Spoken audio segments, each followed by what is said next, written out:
Well, hello, my friend. I'm your host, Conny Graf. Thank you for joining me today and allowing me back into your ears. As a fractional CFO and coach, I'm blending Swiss precision with strategy, soulful guidance, and astrology to help you align your finances, system, and self. Let's do this. Because today I want to talk about unfinished business.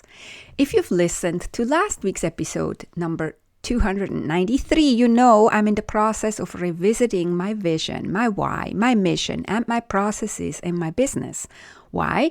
Because 2025 is coming to an end and we're looking forward towards 2026, but also because Mercury is retrograde and asks us to slow down, review, reevaluate, refine, realign, reconnect, and recommit. In this process, we might come across unfinished business, which is also a topic that fits very well with Mercury retrograde. Because Mercury retrograde is all about finishing up things, closing loops, right? Instead of starting something new. It's really not that ideal to start something new. It's more the time, again, to slow down and to review and to finish started things and to maybe plan a little bit, but not act yet. And unfinished business, right? Like we all have these projects, big or small, that we once started with great enthusiasm and we worked on them until they were at a point, and then whatever, life happened, business happened, something pulled our attention somewhere else, and we lost momentum on that project, and soon it got pushed into a corner in the back, and we don't work on it anymore. Kind of out of sight, out of mind. That's how the saying goes. But unfortunately, that is not really true. It might be out of our conscious mind, but not out of our unconscious mind. Deep down, we all have an account of all the unfinished projects that are lingering around in our life and in our business. And that is weighing us down. We might not be consciously be aware of this because we are so used to this energetic weight that we don't think anything is wrong or anything is different. And that is until we start taking care of unfinished business one by one. And all of a sudden we start feeling how a weight is being lifted off our shoulders and off ourselves. And how we feel lighter and freer and more relieved, right? But until that point, until we take care of it, it's so hard to move forward with clarity and inspiration when you have loose ends. Unfinished business really does hold us back. So some examples of unfinished business, just in case you need some examples because nothing pops in your head when you listen to me, is it might look like unreconciled bank accounts, an invoice you've been meaning to send but never have, an email you've been meaning to send but never have, half-finished budget or cash flow spreadsheet that you started working on and now it sits unfinished on your desktop. Or maybe you started documenting your business processes, creating SOPs or playbooks, so that all the things could run more smoothly without everything living in your head, but you stopped halfway through. Some areas now have checklists and workflows, while others still rely on you knowing what to do. And every time you or your team has to reinvent the wheel, basically, because they don't have a checklist. They have to think harder, right? Because your SOPs or your playbooks or whatever you call it in your business are unfinished business. So this keeps your operation in limbo and your peace of mind kind of out of reach. And I know what I'm talking about here because I'm not perfect in this, right? I too have unfinished business. You want to hear some of my examples from my life and business? Well, here you go. As a dominant fire personality style, I do have to be careful to not start too many things and leave them unfinished. This is definitely a bit of a struggle for me if I'm not careful. And I have confessed this before on the podcast, right? So if you're a listener of the podcast, you know that about me. So to give you an example, one of the unfinished projects right now is the revamp of the element quiz that I have. The quiz where you can go and answer some questions and figure out which one is your dominant element, fire, earth, air, or water. But since Mercury went retrograde, I had so many tech issues with that quiz.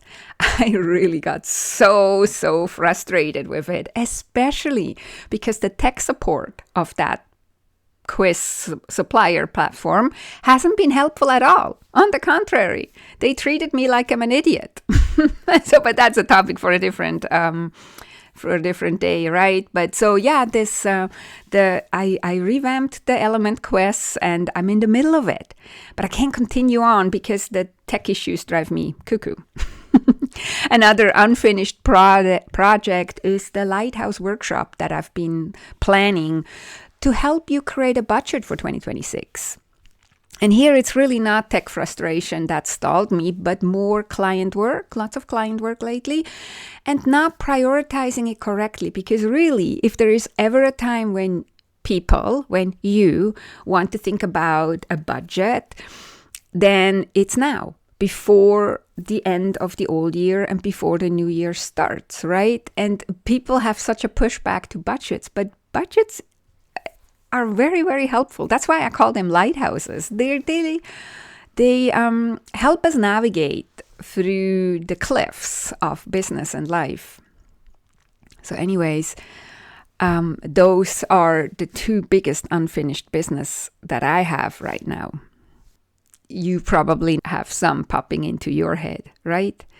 But let's also real quick, since I mentioned that I'm a fire personality, let's real quick review related unfinished business that aligns with the 4 different elements.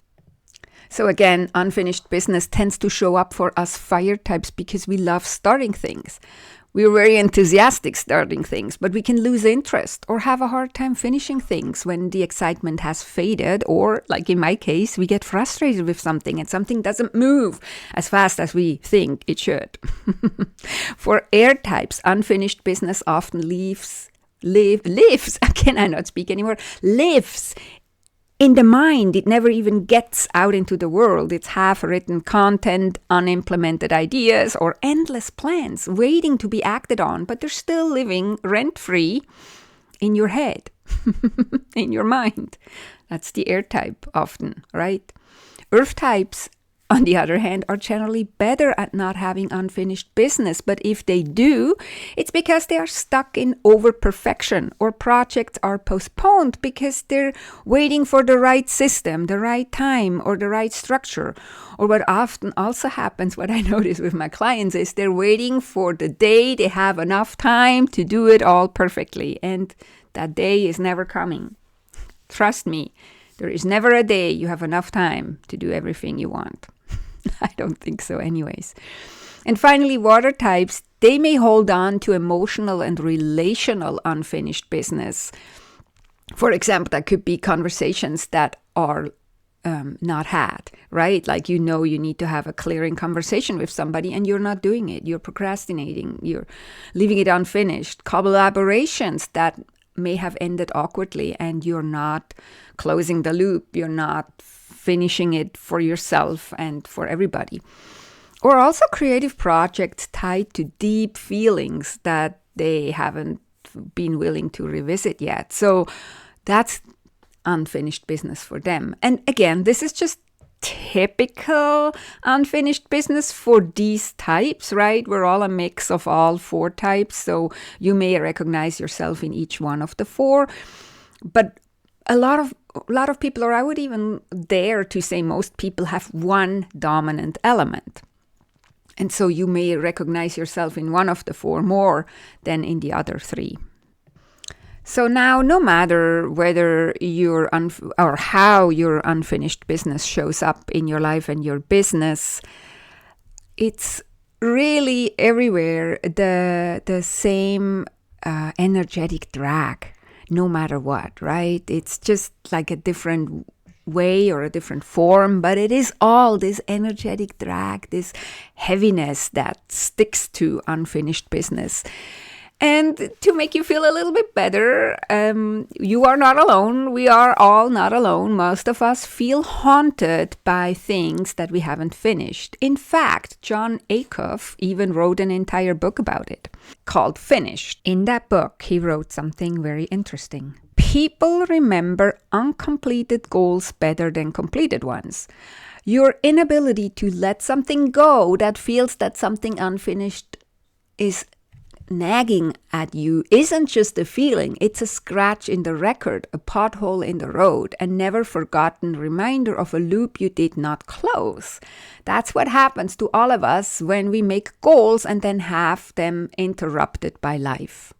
That's what Jon Acuff says. And in my eyes, you can just switch out goals with whatever, right? With tasks, with projects, with whatever we want to do. All that is a goal, right? And so, yeah, people remember uncompleted goals better than completed ones. Crazy, right? He also says that goals we refuse to chase don't disappear. They become ghosts that haunt us. And I truly believe that these unfinished businesses that we have all laying around in some digital graveyard or wherever you have yours, they're also ghosts that haunt us. On the other hand, when we're willing and take the time to take care of this unfinished business, it clears our plate and then sets the stage for progress and success. And those ghosts, they can't rattle anymore. Ideally, we are constantly making sure we have no unfinished business, right? But that's a unicorn and daisy world where nobody has unfinished business. And so this is not really realistic, but we can try, and we can have as little as possible unfinished business, right? And we can be very intentional about not having unfinished business. And now, during Mercury Retrograde, during the still 2 weeks that we have left, if you listen to this episode in real time, the energy does help us to finish these things, because we're not encouraged to start something new. So let's wrap up all this old stuff. And here is how we can do this and how we can tackle this. I always like to give you a practical way and not just talking philosophically here. So I'm telling you now a step-by-step process how to tackle the unfinished business. But you may think or say to yourself, "Duh, Conny, I know that."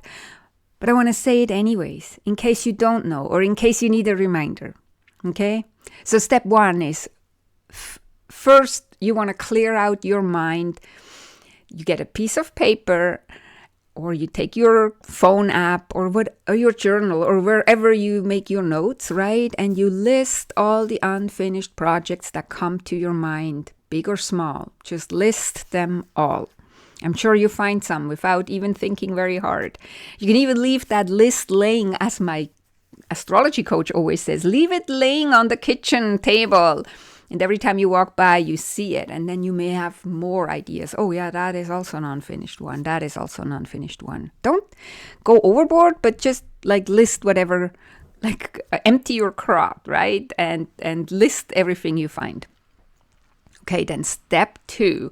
This is almost the most important step besides finishing the unfinished projects is you want to ask yourself for each of those unfinished projects on your list, does it really still matter to me? If not, give yourself permission to not finish this project and letting it go. A lot of people have a problem with that. They feel they need to finish what they started. And I get it. I too grew up with the saying, who says A has to say B. That's what my grandma always said to me. And what she meant was, if you start a thing, you have to finish it, no matter what. But I find this is not really that good advice. It might be if other people rely on you and it's something that you really have to finish, right? But often we start things out of our own enthusiasm, like I do a lot. And nobody knows about it, or it's just us that thought we wanted to finish it. But even if not, we can just stop and think about it and ask ourselves, does this still matter to me? Does this still matter to my business? If yes, by all means, we need to finish it. If no, we are allowed to let it go. You are allowed to let it go. You don't need permission from anybody, but if you want to have permission, you have permission from me. And if you have a hard time, think for a minute and ask yourself, who is in your ear that tells you that you have to finish everything you start? Like I hear it, it's my grandma and my mother. It's also how I grew up in Switzerland. Our society was that way. If you say A, you have to say B. You may have a similar upbringing or not. But ask yourself, who is that voice in your head that tells you this? And is it really true? Does it make sense? Sometimes we also have problem letting go of an unfinished business because we spent time and money on it in the past. And now we feel if we don't finish it, that time and money is wasted. But I believe, and I have to remind myself of this as well, as long as I enjoyed myself back then and I was really into it, but now I have moved on and I don't want to do this activity anymore. I don't want to finish this project anymore. It wasn't really wasted time and money. Why? Because back then it seemed important and back then I enjoyed myself. But it would be wasted time and energy now because now I don't enjoy myself if I finish it. Now it doesn't matter to me anymore. Like I noticed already it doesn't matter anymore. I would only finish it out of a belief of obligation from that bully in our head that tells us we have to do it. So ask yourself, to whom do you have this obligation? Is it really true that you have an obligation? If yes, then leave it on the list and finish it. But if no, if it's just a bully in your head, you can let it go and move on. Okay, I get off this topic because after step 1 and 2, we now have a pruned list of unfinished business that it's time to tackle.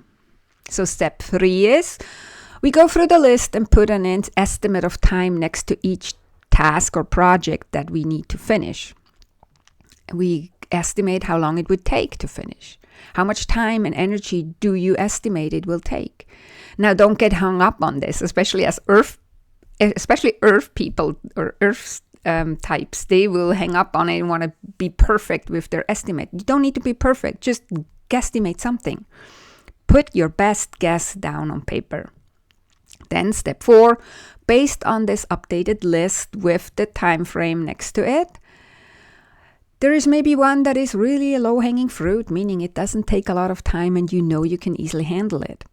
Allow yourself to work on this list in small, manageable time chunks of 15 to 20 minutes. So pick the one that takes the least energy or the least time and do it. And do it, like, if it's done in 15 to 20 minutes, the better. If not, you do 15 to 20 minutes on it today, 15, 20 minutes tomorrow until it's done. This creates a certain momentum, right? And since you start with the smallest task, you very quickly have something to celebrate and to cross off your list. Again, that builds momentum, and we need momentum to finish these unfinished business. And when you have the first project finished, right, after celebrating, you pick the next smallest or the next easiest project that is on your list. Or if you have urgent projects on there, by all means, of course, you pick that one first, right? But just don't go with the biggest and the most complicated one if it's not urgent. You know now what to do. It's like, it's literally simple, right? Like you just work through your list, you take the smallest task and you finish it and move on and move on. And the bigger tasks and projects, of course, you need to break down, right? I said that already. You work every day 15 to 20 minutes towards it, maybe 30 minutes. Like, it depends how you are. Some people, when they see, oh, I need to work 30 minutes on something, they feel overwhelmed, right? So then you just take 5 minutes, 10 minutes, 15 minutes, whatever. I sometimes feel like if I only can work on it 15 minutes, I might not even want to start because I usually get into the flow of doing things after half an hour, right? So you can vary. You have to know yourself good, but it doesn't mean you have to sit down for 3 or 4 days in a row and finish these projects. You can do other things too. We all have a life and a business. We can't just sit down and do only one thing most of the time. Yeah, and so what we also do with this, like if we work every day a little bit on it, we're training our finishing muscle somewhat. We're having some momentum, right? Because we're doing something and we see that we're actually working down the list. And at the same time, it trains and exercises our finishing muscle. And when we follow through on even the smallest tasks, we rebuild trust with ourselves, and that's where real momentum begins. You will notice that cleaning up loose ends will give you more freedom and peace of mind. Every time you finish something, no matter how small, you release energy that has been stuck. These steps will also help you build the muscle of personal integrity. So you're not just exercising your finishing muscle, you're also exercising your muscle of personal integrity. The most important kind of self-care there is. If you do what you say you're gonna do, if you have self-integrity, life becomes easier. There is really nothing complicated in cleaning up unfinished business. It's really simple and straightforward. But I admit, it's not easy, right? It's not easy because it requires us to make decisions, and a lot of the unfinished business stems from putting off decisions. And I also get this. Not making a decision is unfinished business too, so it's kind of where the snake bites its own tail. We procrastinate on making decisions, and because we don't make decisions because we think we have no time or no energy, or because we believe it's not important. But by not making decisions, we create more and more chaos and weight on our shoulders that robs us of our time, energy, and often our money as well. So before I want to end, let's quickly talk about how we create actually the energy to do something. A client of mine was asking me the other day, how do I create the energy to do something? Well, we don't create energy by waiting that we one day wake up and have the energy. Sorry, that's not how it works. I wish it would, but it's not how it works. Energy needs to be produced. We have to do something to get more energy. So what can you do?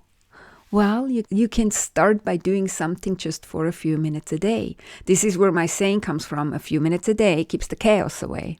When you start with the smallest projects and you do a few minutes a day, you will finish it and have a win to celebrate. This win will give you momentum, and the more momentum you have, the more energy you will have to tackle more things. The magic is to do this over and over and over and over every single day. Again, a few minutes a day keeps the chaos away. Okay, now let's summarize. 1. Get all unfinished business, big projects, and small tasks out of your head and onto paper or into your digital app or wherever you keep your lists. 2. Ask yourself if you really want and need to finish each one of those, or if it's just the belief or a feeling of obligation. Prune everything that you really don't want to finish, don't have to finish, and let it go. 3. Go through this pruned list and estimate how much time each task or project will need to be accomplished or to finished. 4. Start with the smallest task and tackle it in 15 to 20 minute time chunks per day, or longer time chunks if it works for you, or shorter time chunks if you need shorter time chunks. Maybe the smaller tasks, like sending an email that you procrastinate on for a long time, or make an appointment that you procrastinate on a long time, may take less than 15 to 20 minutes. And you may even be able to cross off 2 off your list. Who knows? And then 5, rinse and repeat, of course. And when you come to bigger projects, it goes without saying that you need to break them down into smaller tasks. So you can't just tackle the whole project all at once. You break it down into smaller pieces and do every day a little bit until they're done. A few minutes a day keeps the chaos away. Okay, my friend, that's it for today. Please subscribe to my podcast so you never miss an episode. And if you'd like help with all of this, if your finances feel foggy, disorganized, or neglected, or you have all kinds of unfinished business, bring your chaos to me. You can schedule a complimentary 30-minute call. And during these 30 minutes, we going to talk about your financial systems, your money mindset, and your overall business clarity, your chaos in your physical, in your digital, in your mental space, right? I will tell you where I think you're missing out on some peace and profit. And I'm going to tell you exactly what I suggest you do as your next step. All of this for free. But if we feel we're a good fit, we can also discuss how working together would work long term, right? You walk away with a clearer picture of what's holding you back, one mindset shift to feel more organized, more confident, and more in control of your finances, and also one actionable step to bring more order and insight into your money and into your business. You can book your Chaos to Peace call now by clicking the link in the show notes or going to my website and clicking the link to book a free consultation there. Okay, my friend, that was it for this week. Thank you so much for listening all the way to the end. Wow, that was a long one. And I also appreciate you to being a supporter of the podcast. Have a beautiful and amazing week. Talk to you next time. Take good care and be safe. Bye for now.